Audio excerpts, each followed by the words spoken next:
Tehran নিজেদের পারমাণবিক কর্মসূচি নিয়ে আলোচনায় বসতে না চাইলে শক্তি প্রয়োগের হুমকি দিয়েছেন যুক্তরাষ্ট্রের প্রেসিডেন্ট ডোনাল্ড ট্রাম্প।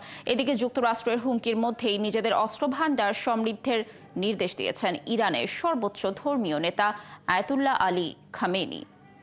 বৃহস্পতিবার সংবাদ মাধ্যম আল জাজিরার প্রতিবেদনে এ তথ্য জানানো হয়েছে। রাজধানী তেহরানে এক প্রতিরক্ষা মেলা পরিদর্শনের সময় আয়াতুল্লাহ আলী খামেনি বলেন, তাদের এখানেই সন্তুষ্ট থাকা উচিত নয়।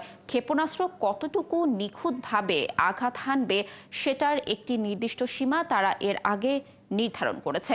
তবে এখন তারা মনে করছেন এটি অপর্যাপ্ত এবং তাদেরকে আরও সামনে এগোতে হবে। এছাড়া উন্নতি অব্যাহত রাখতে হবে। তিনি আরও বলেন, তাদের প্রতিরক্ষা শক্তির বিষয়টি সবাই জানে এবং এটা নিয়ে তাদের শত্রুরা খুবই ভীত। এ সময় দ্রুত সামরিক শক্তি বাড়াতে নিজেদের ক্ষেপণাস্ত্র সংখ্যা বাড়ানোর বিষয়টি আছে বলেও জানান খামেনি।